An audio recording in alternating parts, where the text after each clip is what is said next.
Welcome to our channel. Beneath the bright lights of these massive modern farms, there's a secret war being waged. And I mean a real war. It's a conflict that's totally invisible to us, where entire armies are clashing on the battlefield of a single leaf. This microscopic warfare, well, it's not just some cool science fact. It's actually changing the entire future of agriculture as we know it. So let's just get right into it. In the super high-stakes world of legal cannabis, growers are facing a huge crisis. All their old weapons have basically failed them, and a completely new kind of arms race has begun. They're ditching the chemicals, and instead they're recruiting these tiny little predators, unleashing literal armies of them in their grow rooms. So the big question is, why? What on earth drove this wild shift to biological warfare? To really get why this predator army is on the rise, we first have to understand why the old way of doing things, the whole chemical approach, just became a total dead end. It's really a story of two major crises hitting at the exact same time. Now, this slide really shows you the perfect storm these growers are up against. On one hand, you've got these super strict legal markets with an absolute zero-tolerance policy for any pesticide residues. If there are chemicals on the product, you just can't sell it, period.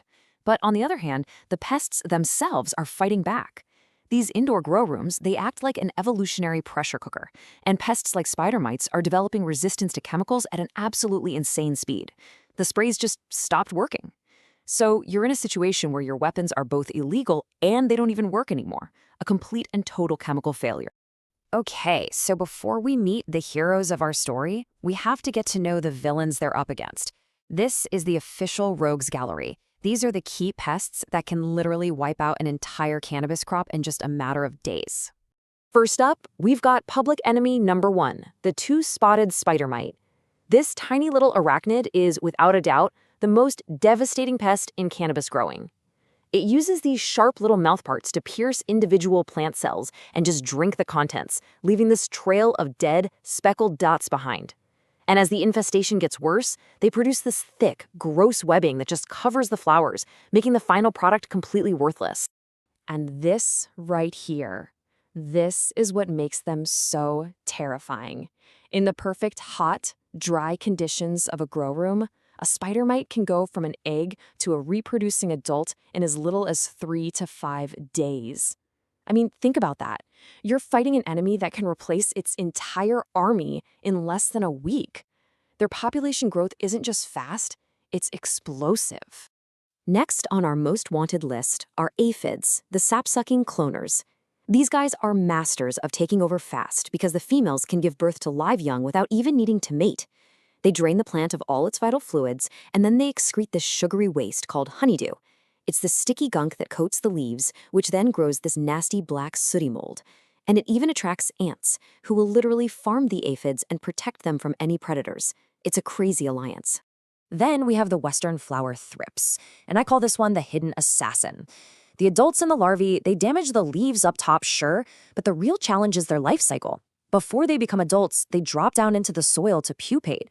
This basically creates a protected sanctuary where they're totally safe from sprays and most of the predators that live up in the canopy. It's like an enemy with a secret underground bunker. And finally, the fungus gnat. Now, the little flying adults are mostly just annoying, but their larvae are the real root destroyers. They live down in the soil and they feed on all the delicate little root hairs that the plant uses to absorb nutrients. But even worse, the wounds they create become open doors for catastrophic diseases like pythium and fusarium, which can kill the plant from the roots right up. So with chemicals completely off the table and this lineup of really formidable pests, growers had to find a new solution. It was time to fight fire with fire. It was time to unleash the predator army. And here it is, the ultimate specialist, the shock troop of the biocontrol world. Meet Phytoseiulus persimilis. This predatory mite is the spider mite's natural-born enemy. It's faster, it's way more aggressive, and it's a relentless hunter that eats literally nothing else. It doesn't build webs, it patrols for prey. You release this army for one purpose and one purpose only: seek and destroy. But you don't always want to wait for an invasion to actually happen, and that's where the standing army comes in. Predators like Neoseiulus californicus are tougher, more generalist predators. They can actually survive on pollen or other small pests, so they act like a beat cop walking the patrol long before any crime even happens. And down in the soil, you've got Stridulus acting as a subterranean guardian, hunting down fungus gnat larvae and Thrips pupae in the root zone. Okay, this is where things get really wild, like something straight out of a sci-fi movie. To control aphids, growers use this tiny little wasp called a Phidias. The female wasp hunts down an aphid and, using this sharp little part, she injects a single egg inside its living body. The larva hatches and eats the aphid from the inside out. The aphid's empty husk then hardens into a golden mummy, which acts as a protective cocoon until a brand new adult wasp chews its way out, ready to continue the cycle. It is nature's perfect tiny body snatcher. Sometimes you just need to call in the heavy hitters. Green lacewing larvae, which are nicknamed aphid lions, are these super aggressive predators, and they're strong enough to move through the sticky cannabis flowers that would totally trap the smaller mites. And the minute pirate bug, Aureus insidiosus, is a critical ally because it's one of the only predators out there that can successfully hunt down and kill those fast-moving adult thrips. Please like and subscribe. It really helps our channel a lot. So we've met the soldiers, but just releasing a bunch of bugs into a room isn't enough to win the war. True success actually comes from creating a self-sustaining ecosystem. This isn't just pest control anymore. This is advanced biological warfare. This is honestly one of the most brilliant strategies in modern pest management, the banker plant. So here's how it works. You grow a plant that isn't cannabis, like wheat, and that acts as a safe house. Then you intentionally infest it with a type of aphid that only eats grass. It won't ever touch the cannabis.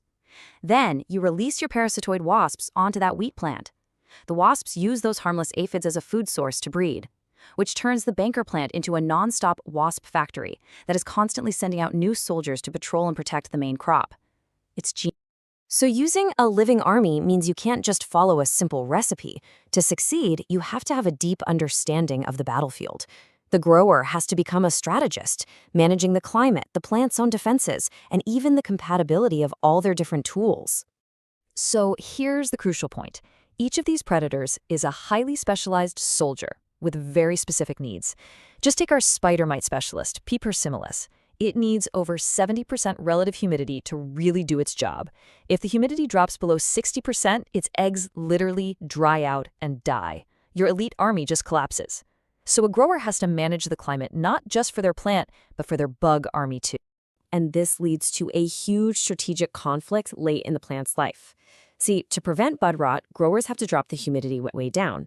But those dry conditions, which are great for the plant, are a death sentence for their best predator mites. Meanwhile, the enemy, the spider mite, absolutely loves the dry heat and starts reproducing even faster. It's a real tactical dilemma. And get this, the cannabis plant itself can actually present another challenge.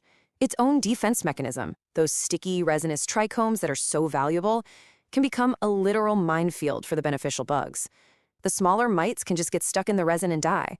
The plant's armor can end up killing its own guards by accident. Finally, integrated pest management means you have to know what tools you can use together. A grower might think an organic spray like spinosad is safe, but it's actually highly toxic to their little parasitoid wasps. One wrong spray can be a case of friendly fire, wiping out your entire investment in beneficial insects. You absolutely have to know your allies. And all of this really brings us to the core of this whole shift. Biological control isn't about just swapping one bottle of spray for another. It's a complete and total change in mindset. The grower isn't a janitor anymore, trying to kill every last bug. They are now an active ecosystem manager, balancing populations and creating a stable environment where the good guys always have the upper hand. You know, it leaves us with a really fascinating final thought. For the last 100 years, agriculture has basically been a search for a better, more effective poison. But what if that was the wrong path all along? What if the future of feeding ourselves and growing our medicines isn't about chemistry, but about ecology? Not about finding a better poison, but about cultivating a better predator. Hit that like and subscribe. Thanks for watching. This content does not constitute medical advice, legal advice, or recommendations for the use, self-treatment, or consumption of any substance.